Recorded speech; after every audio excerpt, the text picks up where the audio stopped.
Coach, whenever you're ready. Okay. Well, we're getting ready to play our fourth top 10 team this year so far, and I'm sure there's plenty more of these to come as you look at the schedule. I do look at Florida as a team, even this late in the year, but with a lot of basketball to go. And then I think we'll be one of the top 4 seeds in the SEC tournament. It's hard to separate so many good teams at the halfway point. Obviously, Auburn and Alabama's records indicate that there's a chance there. But I would put Florida as one of those teams out of that next bunch that I think's got a chance. They have really improved defensively from a year ago. They are turning people over more, their field goal percentage defense, their three-point field goal percentage defense, their physicality.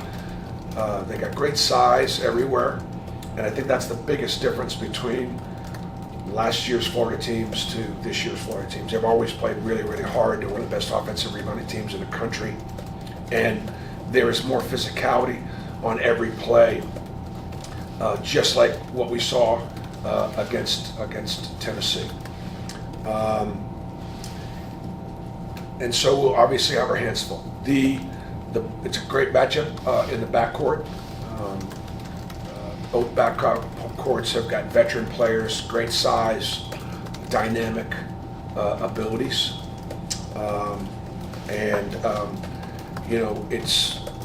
it's going to be just a physical battle on the inside for post positions and rebounding. I think the game has got implications for a conference championship. The atmosphere here all week has been stepped up a little bit because we've got a couple hundred students camped outside our door, and it's been fun to go up there and say good morning, and go up there after practice today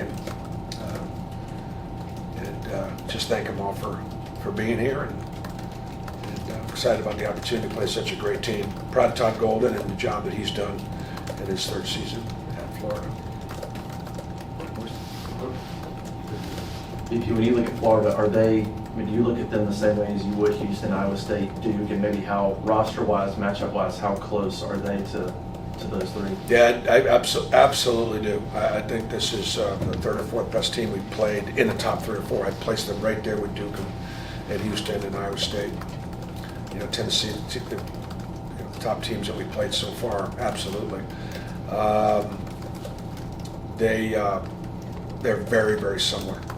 I mean, they got depth, they got size, they run good stuff. They're very veteran. Just take a look at the 3 guards. All 3 guards shoot between 45 and 50%.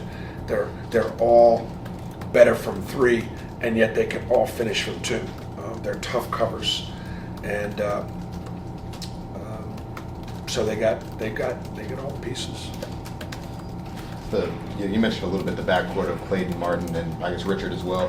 What do you see from that group, and is there anybody I guess you played against this season who you compare that group to at all? Is there anybody I would compare that group to? I mean, is there any teams that kind of you see similarities to with that backcourt that you played this season? Let's see. I mean, I would say that backcourt's as good as any backcourt we played against. I mean, I don't know. I haven't played them yet, but that's a real focus for Florida. They're the 3 leading scorers. They shoot great percentages. They can handle the ball. Martin's been a great addition to them because he obviously has won at Florida Atlantic and gets downhill. Powerful player. He's helped them. It's been a big upgrade. And Will Richard has just continued to get better and better every year he's been there. And Clayton was a great player, and his coming back, was huge for Florida. And obviously, Florida's made a real commitment. Chipper. Bruce, this is obviously not the first time you've gone up against Todd, but what is it like going against him? Knowing that him so well, he knows you so well, and just the prep for that. I mean, I don't think our familiarity with each other has anything to do with the scouting or anything like that. We're familiar with them because we played against them, and they're familiar with us because they do a great job scouting, and they do a great job knowing what we do.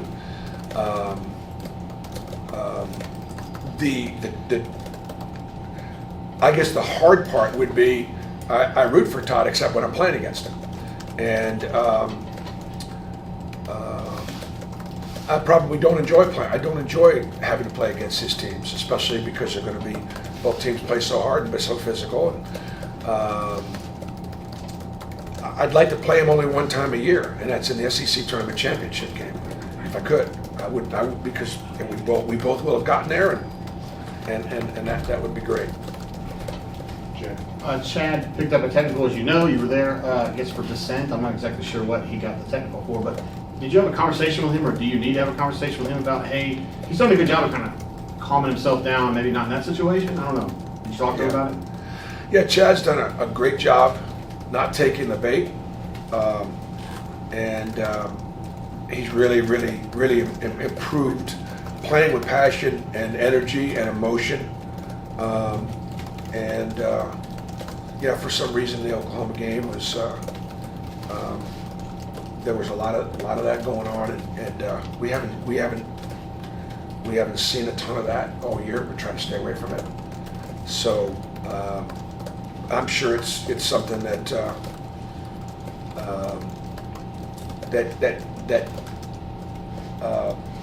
could be part of somebody's game plan to be overly physical or try to get him stirred up, try to get him out of the game. Bruce, a few games ago, you kind of issued a challenge to What's that now? You kind of issued a challenge to Dylan and Cheney in particular to stay on the ground better and kind of when they go up block shots and fouls. How pleased have you been maybe over the last 2 or 3 weeks with that, and how important is that against Florida's big front? Yeah, I mean, Florida's got, like us, they've got a very deep front line, and they've got probably even a deeper front line. And the ability for Dylan and Cheney to stay on the floor and not get in foul trouble by being in the right spot at the right time. There are certain things, second off the floor and trying to earn the fouls. Sometimes when you get in foul trouble, maybe you make an attempt to get an offensive rebound that you really have no chance to get, and you come over somebody's back when you really couldn't get it. Maybe the decision not to go on that one, or impacting a ball screen where the guard just kind of bumps into you, and then you pick up a foul there. It's doable, but it's also hard to navigate because of the way we defend and all the things that we ask our big guys to do. A lot's going to be asked of our team defensively. Florida is also one of the teams that requires you to put second and third efforts into how you guard because of how efficient they are and what they do. Florida's 4th in the country in offensive rebounding percentage. Just you've played some teams here recently that have been good at offensive rebounding, a couple teams that haven't really done as much, but just the challenge of facing a team that crashes the glass. Yeah, they're going to crash the glass. They're going to throw you out of the way. They're going to displace you. They're going every time. They're going from the beginning of the game to the end of the game, regardless of the score. They're just going. So you've got to be able to increase your umbrella. You've got to be able to handle the contact. You've got to be able to try not to get displaced and go for everything with 2 hands. It's one of their great strengths. Anything else? All right. Thanks, Coach. Thanks, Victor. Thanks, Bruce. Coach, you did a great job. Nice job. I don't want you to listen to anybody else around here. Thank you.